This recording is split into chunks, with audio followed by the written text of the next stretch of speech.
So before we get too far into the video, I definitely want to go ahead and ask a lot of you guys a question and just somewhat poll my audience a little bit about how all of you guys are beginning to feel about Sakamoto Days. Because since we've kind of entered this final arc, I've noticed a lot of fluctuating interest in regards to the series in general, not just in the overall channel, but also on Twitter, on Reddit, and just the Sakamoto Days community as a whole. And while I think battles like Heisuke vs Kumanomi and the Iron Wrestler definitely paid off pretty well, and I definitely think that fights with Natsuki and Mafuyu going up against the KKK twins definitely have potential to close up everybody's character in a pretty satisfying way. You do definitely have moments like Lou, and just overall the series kind of feeling like it meanders a little bit in this point where not so much that it doesn't feel like we're getting the character fights that we needed, but it does feel like it's kind of strung together and it's not really holding much focus. While I definitely am going to be covering Sakamoto Days to the end, I have loved this series since the beginning, and genuinely I do think there are still highlights of this series to enjoy. I definitely am curious how all of you guys are feeling, because for us to do a poll on everybody's favorite Sunday weekly manga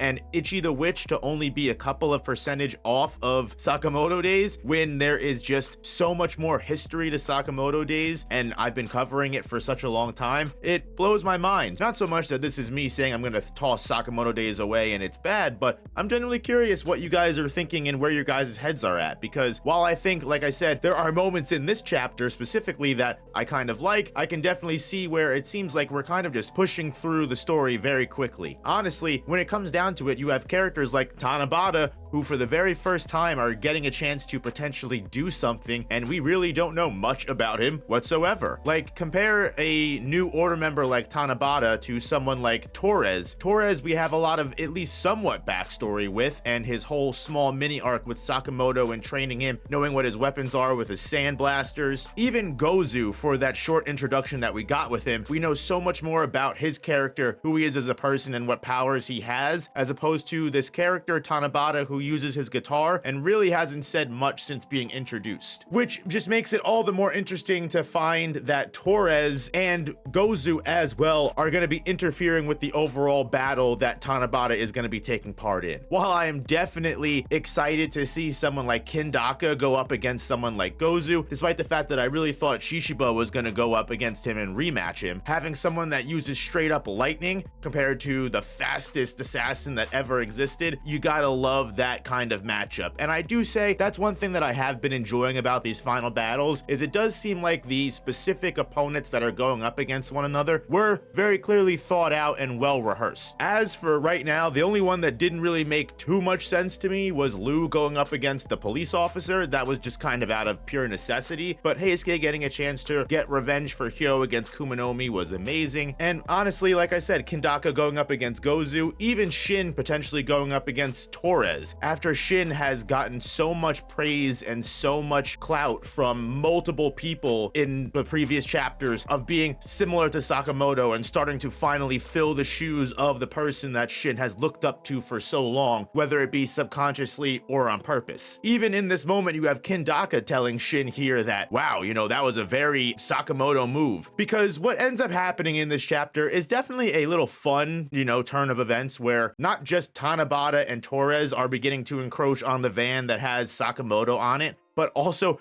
Gozu is just waiting at the next toll booth and uses his lightning to just crash right through the van and land mounting Sakamoto, which was just an absolute cool moment. And then followed by Kindaka, the resident speedster, just grabbing Gozu by the face and slamming him out of the van. Shin getting thrown out and getting caught by this random truck driver. The one thing that always makes me love Sakamoto Days that it hasn't gone away yet is the comedy, because of all the crazy car hijinks and crazy battles that we've had on the highway throughout all of this entire series. I don't think there's ever been a single person to catch one of these flying people as they fly off of the road. So the fact that this guy caught Shin, and it was surprising enough to this man for Shin to go, "Who are you? How did you catch me?" is insane.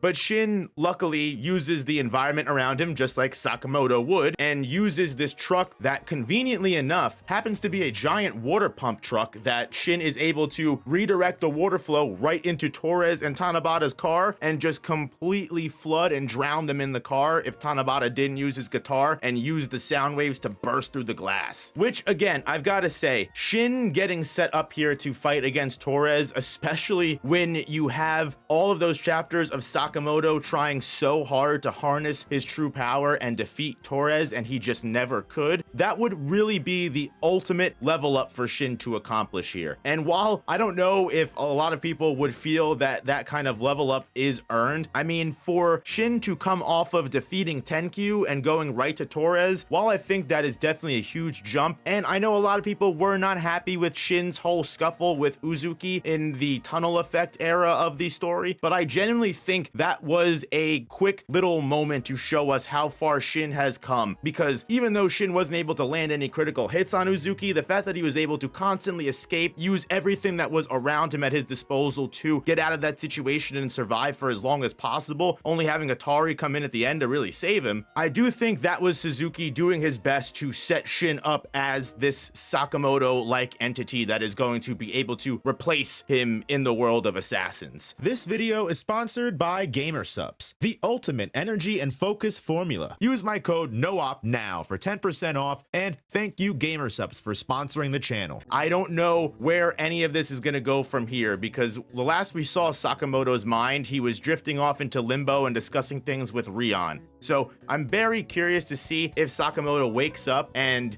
when that happens, how many battles are going to be left? Is Sakamoto going to wake up at the very tail end of this when Uzuki finally decides to make himself known? Are we actually going to see some kind of closure with Akira, who right now I generally have no idea what her purpose is as a character being involved with all of this? When are the Order members like Shishiba and Osaragi going to come into play? Because obviously we had Kamihate save Heisuke, so it wouldn't be out of left field for Shishiba to come in and take the fight against Gozu, or take the fight against Torres, or maybe even Tanabata, because again, we have 3 villains right now going up against just Kindaka and Shin. So it wouldn't surprise me if we did get a third party member to help us in this all-out battle. I am very, very happy that Kindaka is going to be put up against someone. I even think Kindaka could fight Torres, and Shin could go up against Tanabata, and that leaves Gozu for Shishiba. I think there are plenty of different ways that these fights can go, and again, the matchups and the way that the fights are happening, I don't necessarily have an issue with. I mean, I could argue tooth and nail about how I think Lu's whole final moment went, getting her kill stolen from Heisuke. That still blows my mind, even with the help from Granny Mia. But again, I don't want to turn this entire chapter review into me hating on the series, because I know a lot of people might feel that that's what I'm doing. I am genuinely not. I do love Sakamoto Days, and like I said, I'm here to the end, baby. I have followed this series, I think, since early chapter 90 is when I started reading this weekly. So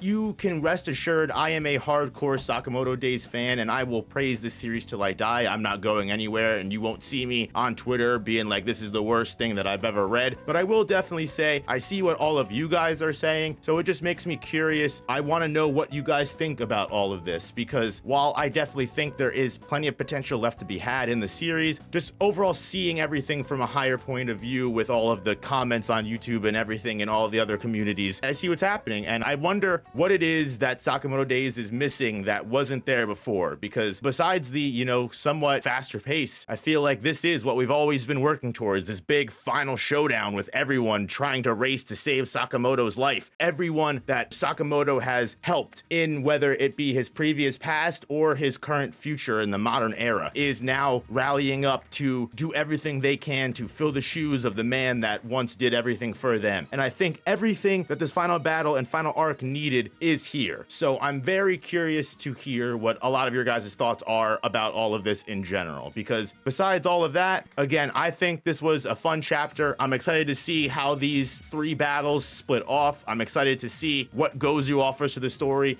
and hopefully by all glory we can get some kind of characterization for Tanabata along this road somehow, some way, because that would be a pure saving grace, I think, to a lot of this. But anyway, guys, like I said before, I'm not going anywhere. I'll be here every week covering Sakamoto Days. Apologize for the late review, but it was a busy weekend for both me and my editor, so please forgive us. But with Dandadan on break, I think this was the perfect time to push Sakamoto Days to the side for right now, and hopefully next week we'll be back to normal. I love all all you guys. Thank you so much for watching. Hit the like button, hit the hype button, and subscribe if you like and appreciate Sakamoto Days or these reviews. If you want to see more Sakamoto Days content, there is plenty of it on this channel, as well as my main channel, as well as other series that you may like to see. Gachiakuta, Chainsaw Man, you know, JJK Modulo, Kagurabachi, all the good stuff. So check it out on this channel, and don't forget there's plenty of other stuff on the main channel, gaming channel, and storytime channel. And I'll see you guys in the next one. Peace.